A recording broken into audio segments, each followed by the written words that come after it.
देखो इस क्वेश्चन हमसे क्या बोला गया है कि ए बी हमारे पास क्या है, डायमीटर है, सी डी एक कॉर्ड है जो कि रेडियस के इक्वल है। ठीक है, सी डी जो है रेडियस के इक्वल है। हमें प्रूफ करके दिखाना है कि एंगल ए ई बी मतलब दिस एंगल इज 60 डिग्री। ठीक है, ये हमें प्रूफ करके दिखाना है। तो प्रूफ करने से पहले हमें कुछ कंस्ट्रक्शन करनी पड़ेगी। कंस्ट्रक्शंस देख लो,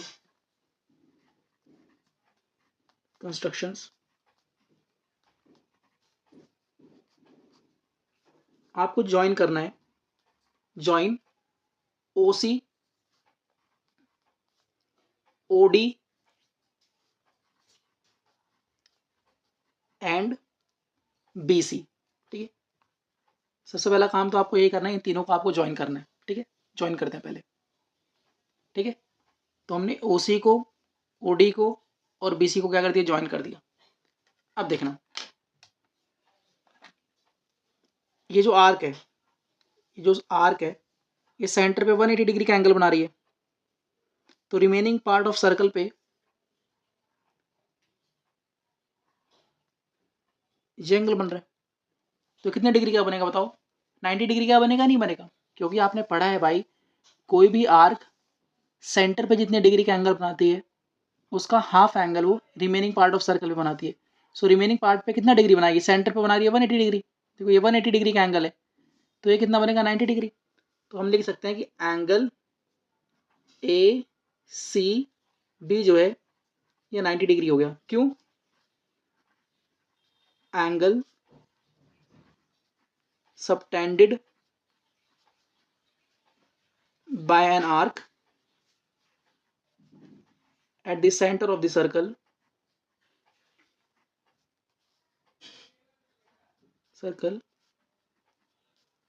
is double of the angle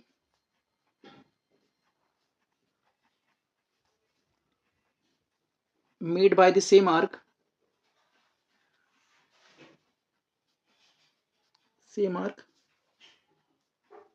at the remaining part of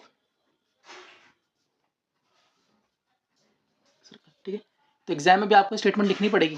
ठीक है, अदरवाइज टीचर मार्क्स भी काट सकते हैं आपके, तो इसलिए मैंने आप पूरी स्टेटमेंट लिखवा दी। ठीक है, अब देखना, क्वेश्चन में हमसे बोला गया था कि जो आपका सी डी है वो रेडियस के बराबर है। आप लोग मुझे बताइए, ओ डी भी एक रेडियस है, ओ डी रेडियस है ना, ओ सी भी हमारे पास एक रेडियस है, और क्वेश्चन में बोला गया कि जो आपका सी डी है वो भी रेडियस के ही बराबर है।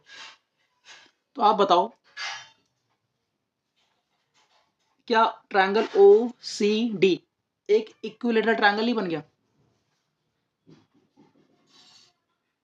तो क्या बताओ, इसको हम एक सेकंड, तो इसको हम रिप्रेजेंट कैसे करें कि triangle O C D is an equilateral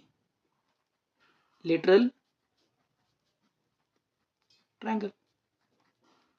ठीक है, as all three sides are equal. ठीक है, क्योंकि तीनों साइड्स इक्वल है। अब आपको पता है किसी भी इक्विलेटरल ट्रायंगल के तीनों एंगल्स का तीनों एंगल्स जो होते हैं 60 डिग्री के होते हैं। ठीक है, तो इसका मतलब ये एंगल हमारे पास कितना है? 60 डिग्री। हाँ, ये तो हम सबको पता है ना कि इक्विलेटरल ट्रायंगल के तीनों एंगल्स कितने डिग्री के होते हैं? 60 60 60। ठीक है, अब देखना यहाँ से अगेन यही वाला सेम थ्योरम लगेगा, यही सेम थ्योरम। हमारे पास देखो ये आर्क है, ये आर्क है, ये सेंटर पे देखो कितने डिग्री का एंगल बना रहा है, ये आर्क सेंटर पे कितने डिग्री का एंगल बना रहा है? 60 डिग्री का। और यही आर्क देखो एक angle remaining part of circle पे बना रहे हैं यहाँ पे। तो अगर ये 60 तो ये कितना हो जाएगा हमारे पास? 30 हो जाएगा।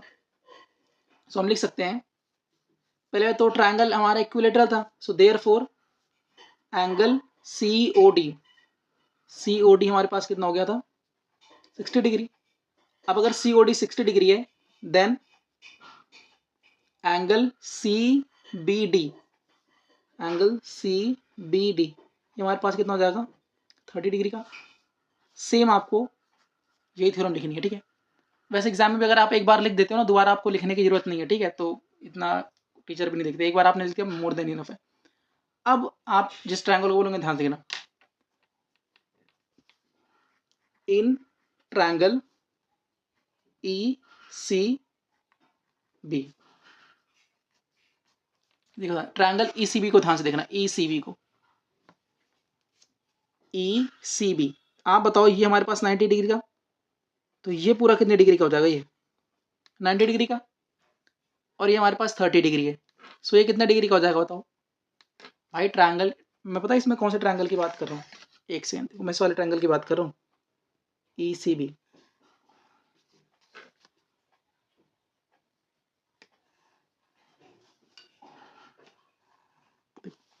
मैं इस वाले ट्रायंगल की बात कर रहा हूँ।